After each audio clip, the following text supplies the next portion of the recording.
5 number میں کہہ رہے ہیں کہ اردو شاعری میں مبارک عظیم آبادی کے استاد کون تھے؟ تو اردو شاعری میں مبارک عظیم آبادی کے استاد داغ دہلوی تھے۔ اس سے ریلیٹڈ، داغ دہلوی سے ریلیٹڈ شعر آئے گا آگے۔ سوال نمبر 6 میں کہہ رہا ہے فارسی شاعری میں مبارک عظیم آبادی کے استاد کون تھے؟ فارسی میں جو شاعری کرتے تھے، تو فارسی شاعری میں مبارک کے استاد عبدالحمید پریشان تھے۔ 7 نمبر میں ہے مبارک عظیم آبادی کے شعری مجموعے کا نام کیا ہے؟ تو مبارک عظیم آبادی کے شعری مجموعے کا نام جلوہ داغ ہے۔ کیا ہے؟ جلوہ داغ۔ یہاں تھوڑا سا امپورٹنٹ سوال ہے کہ مندرجہ ذیل سابقے اور لاحقے، اس طرح سے بھی آپ کا 1 سے 2 نمبر کا سوال پوچھے گا آبجیکٹیو ٹائپ میں۔ تو جیسے کہ مند ہے، کار ہے، زار ہے اور اہل ہے، اس سے سابقہ اور لاحقے والا بنانا ہے۔ تو یہاں ہم اچھی طریقے سے بنا دیے ہیں۔ اس طرف ہے سابقہ اور اس طرف ہے لاحقہ۔ جیسے بے ادب، جیسے بے ادب، بے سے بے ادب، یہ آپ کا سابقہ ہو گیا۔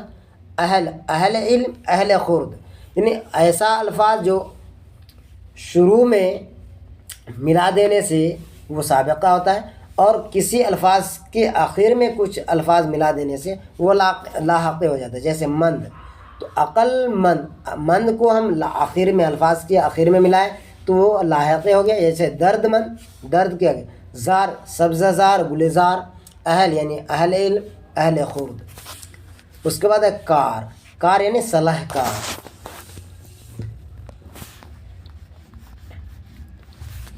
27 نمبر ہے چیپٹر نمبر سبق نمبر 27، دولت درد کو دنیا سے چھپا کر رکھنا۔ یہ اس کا مصنف کون ہے؟ تو یہ ہے احمد فراز۔ تو اس میں کافی بہترین چیزیں شعر و شاعری سے متعلق ہم لکھ کے لائے ہیں، جیسے کہ مطلع کسے کہتے ہیں؟ غزل یا قصیدے کا پہلا شعر جس کے دونوں مصرے ہم قافیہ اور ہم ردیف ہو، اس کو مطلع کہتے ہیں۔ اس کو کیا کہتے ہیں؟ مطلع کہتے ہیں۔ تو ہم یہاں قافیہ اور ردیف کو سمجھانے کی کوشش کیا ہے، تھوڑا دھیان۔ دولت درد کو دنیا سے چھپا کر رکھنا، آنکھ میں بوند ہو دل میں سمندر رکھنا۔ تو اس میں قافیہ اور ردیف، تو چھپا کر اور سمندر، رکھنا یہ ردیف ہو گیا، اور چھپا کر اور سمندر یہ ہو گیا قافیہ۔ تو یہاں آپ لوگ دیکھیے کہ ردیف کہتے کس کو ہے؟ وہ مستقل کلمہ یا کلمات جو اشعار کے آخر میں بار بار آئے، اس کو کیا بولتے ہیں؟ ردیف۔ جیسے دولت درد کو دنیا سے چھپا کر رکھنا، آنکھ میں بوند نہ ہو دل میں سمندر رکھنا، یہ آخر میں جو رکھنا آیا یہ ہو جائے گا ردیف۔ جو مستقل کلمہ یا کلمات جو اشعار کے آخر میں آتا ہے، تو آخر میں آیا رکھنا اور رکھنا۔ اس کے بعد ہے قافیہ، تو یہاں ہو جائے گا ردیف، رکھنا ہو جائے گا ردیف۔ قافیہ آپ کس کو کہیں گے؟ وہ ہم وزن اور ہم آواز الفاظ جو اشعار کے آخر میں آئے اسے ردیف، آخر میں ردیف سے پہلے آتے ہیں تو اس کو ہم قافیہ کہتے ہیں۔ جیسے دولت درد کو دنیا سے چھپا کر رکھنا، جیسے کیا ہے؟ یہ رکھنا ردیف ہے، اس سے پہلے آیا کیا؟ چھپا کر اور سمندر، یہ کیا ہے؟ ہم وزن الفاظ ہے، ہم وزن اور ہم آواز الفاظ ہے، تو اس کو ہم لوگ قافیہ کہیں گے۔ چھپا کر اور سمندر، اس میں کیا ہو گیا؟ قافیہ۔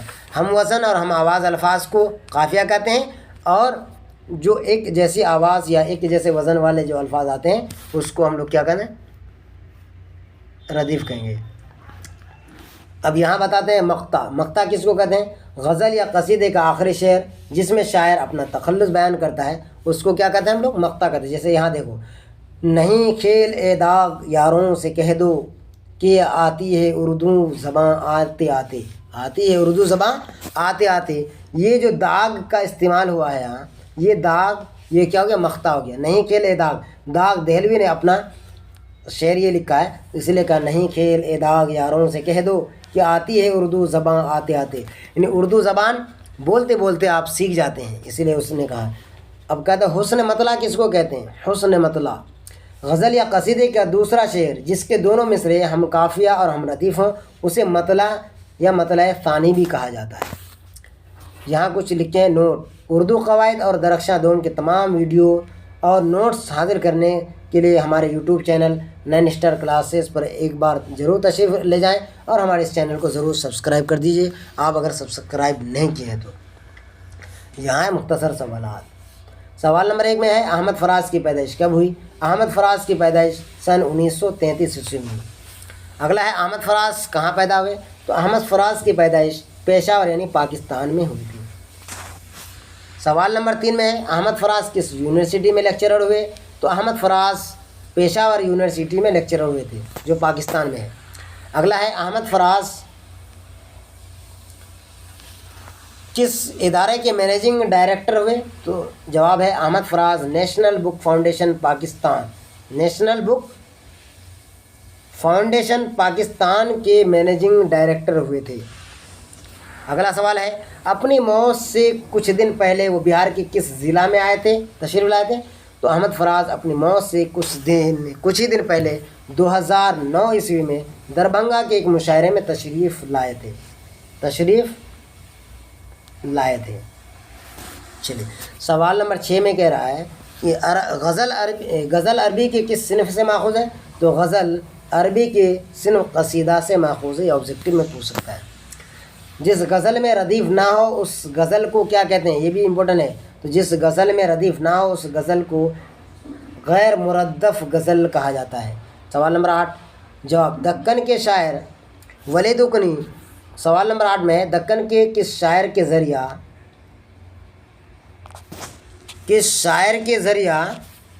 اردو غزل شمال تک پتہ، یعنی اتر بھارت میں دکن بھارت کی کون سے شاعر کے ذریعہ پہنچا؟ تو دکن کے شاعر ولی دکنی کے ذریعہ اردو غزل شمال تک پہنچی ہے۔ یہ چیز یاد رکھنا ہے، کافی امپورٹنٹ۔ غزل کے آخری شعر کو کیا کہا جاتا ہے؟ تو غزل کے آخری شعر کو مقطع کہا جاتا ہے۔ یہاں بھی ہے نوٹ درخشاں اور اردو قواعد کے نوٹس پانے کے لیے آپ ہمارے یوٹیوب چینل کو سبسکرائب کیجیے، اور نوٹس پانے کے لیے آپ اس نمبر پر رابطہ کر سکتے ہیں، یعنی میسج کر سکتے ہیں، واٹس ایپ کر سکتے ہیں، آپ کو یہ ماسٹر نوٹس دے دیا جائے گا۔ 28 نمبر میں ہے قلب و جام حزن کی گہرائیاں رہ جائیں گی، اس کا مصنف کون ہے؟ حسن نعیم۔ کون ہے مصنف؟ حسن نعیم۔ حسن نعیم کا پیدائش کہاں ہوا تھا؟ تو حسن نعیم کی پیدائش پٹنہ میں ہوئی۔ حسن نعیم کا انتقال کب اور کہاں ہوا؟ تو حسن نعیم کا انتقال بمبئی میں 1991 عیسوی میں ہوا تھا۔ اگلا سوال ہے حسن نعیم کس ملازمت سے مستعفیٰ ہوئے تھے، یعنی استعفیٰ؟ حسن نعیم وزارت خارجہ کی ملازمت سے مستعفیٰ ہوئے تھے۔ 4 نمبر میں ہے حسن نعیم کس ادارہ میں ڈائریکٹر کے عہدے پر مامور تھے؟ حسن نعیم غالب انسٹیٹیوٹ کے ڈائریکٹر کے عہدے پر مامور تھے۔ اگلا ہے ذیل الفاظ کے ضد بنائیں۔ ضد یعنی نشیب، حق، ظلم، کثرت، زیاں۔ تو اس کا ہو جائے گا جیسے حق کا باطل، نشیب کا فراز، ظلم کا رحیم، کثرت کا قلت، زیاں کا منفعل ہو جائے گا۔ 29 نمبر ہے پروین شاکر، سبق نمبر 29 مختصر سوالات۔ پروین شاکر کی تاریخی پیدائش کیا ہے؟ تو پروین شاکر کی تاریخی پیدائش 24 نومبر 1952 عیسوی ہے۔ پروین شاکر کہاں پیدا ہوئی؟ تو پروین شاکر کراچی پاکستان میں پیدا ہوئی تھی، اور ایک کار حادثے میں اس کا انتقال ہو گیا تھا۔ پروین شاکر کے اسلاف کا وطن کہاں ہے؟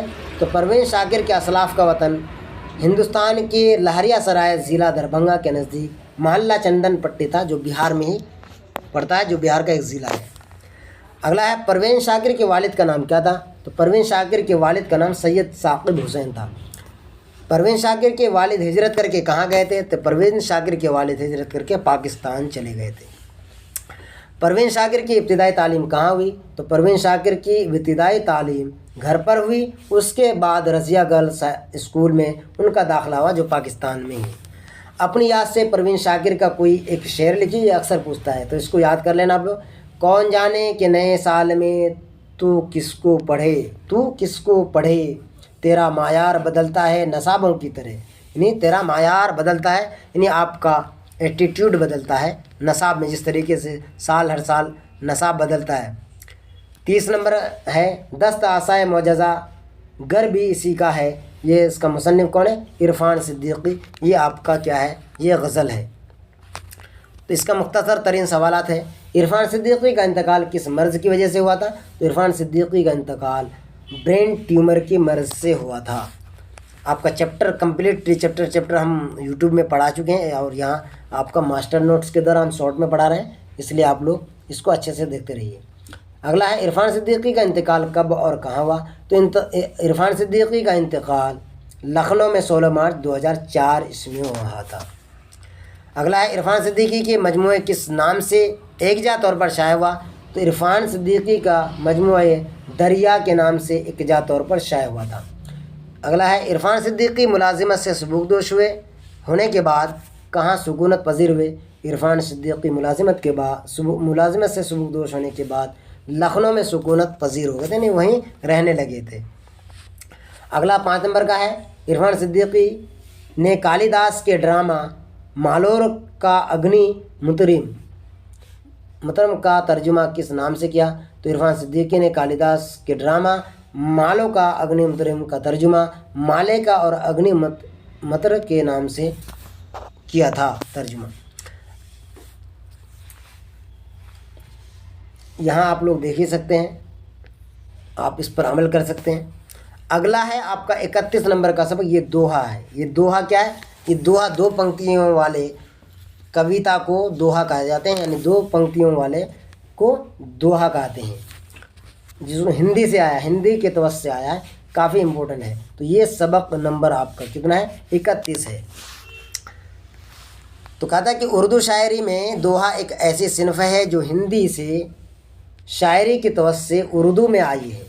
دھیان دیجیے گا، تکنیکی اعتبار سے دوہے میں 2 مصرعے ہوتے ہیں۔ کتنے مصرعے ہوتے ہیں؟ 2 مصرعے ہوتے ہیں، اور ہر مصرعے میں 2 چرن اور بعد کا حصہ وشم چرن کہلاتا ہے۔ ہر مصرعے 2 چرن اور بعد کا حصہ وشم چرن کہتا ہے۔ سم چرن میں 13 اور وشم چرن میں 11 ماترائیں ہوتی ہیں، یہ آپ کو یاد رکھنا ہے، کافی امپورٹنٹ ہے۔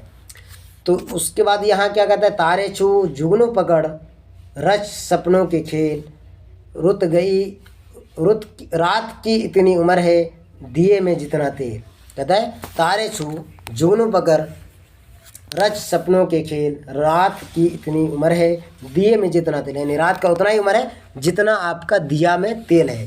یہ اس کے یہ دوہا کا پہلا پنکتی ہے۔ تو چلیے ہم یہاں شروع کرتے ہیں مختصر سوالات۔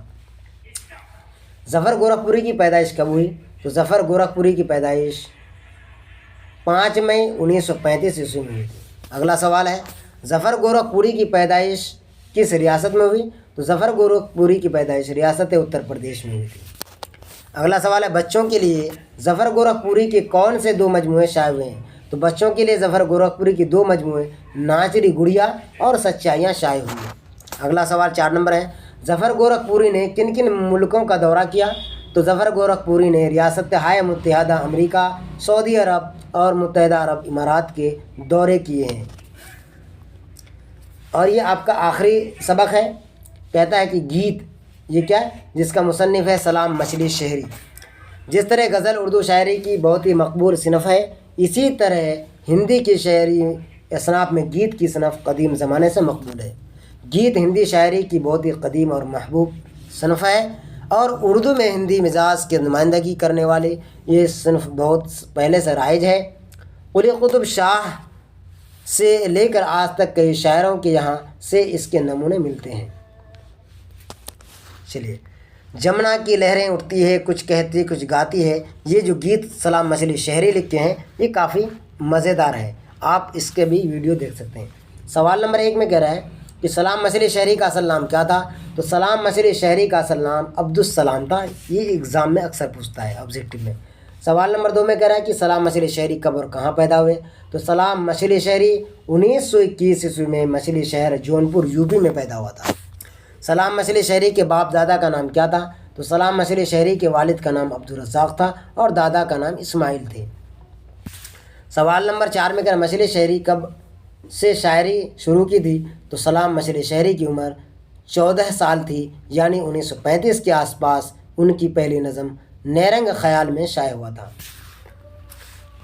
نوٹ: درخشاں دوم کا مکمل ویڈیو دیکھنے کے لیے آپ ہمارے 9 انسٹا کلاسز یوٹیوب چینل میں ایک بار تشریف ضرور لائیے اور وہاں آپ ہمارے ویڈیو کو دیکھیے، لائک کیجیے۔ تو ساتھیو اس طریقے سے آپ کا یہ درخشاں دوم کا مکمل نوٹس کمپلیٹ ہو گیا۔ امید ہے کہ آپ کو بہتر طریقے سے سمجھ میں آیا ہوگا۔ بہت کم سمے میں ہم لگ بھگ 1.5 گھنٹے میں اس پوری بک کو کمپلیٹ کر دیے ہیں، جو آپ کو بہت ہی آسانی سے سمجھ میں آیا ہوگا۔ آخر میں کہتا ہے کہ لہروں سے ڈر کر نوکا پار نہیں ہوتی، کوشش کرنے والوں کی کبھی ہار نہیں ہوتی۔ اس 1.5 گھنٹے کا ویڈیو کو آپ مکمل دیکھے ہوں گے اور آپ کا اس میں 80+ اس ویڈیو کے ذریعے سے نمبر آ جائے گا، اور باقی آپ کی پچھلے محنتوں سے آ جائے گا۔ اور الگ الگ چیپٹرز کا ویڈیو بھی آپ ہمارے یوٹیوب چینل کے پلے لسٹ میں جا کر کے دیکھ سکتے ہیں۔ اور آپ کو یہ ویڈیو کیسا لگا ساتھیو، ضرور آپ اس ویڈیو کے بارے میں کمنٹ باکس میں کچھ ضرور لکھیے، اور تاکہ آپ کے ذریعے ہمیں کو خوشی ہوگی، اور لائک بھی کیجیے۔ جو ساتھی سبسکرائب نہیں کیے چینل کو پلیز سبسکرائب کر دیجیے اور بیل آئیکن کو دبا دیجیے، اور اب تک کوئی ساتھی دوسرے کو نہیں شیئر کیے تو فٹافٹ شیئر کر دیے۔ شکریہ، خدا حافظ، السلام علیکم۔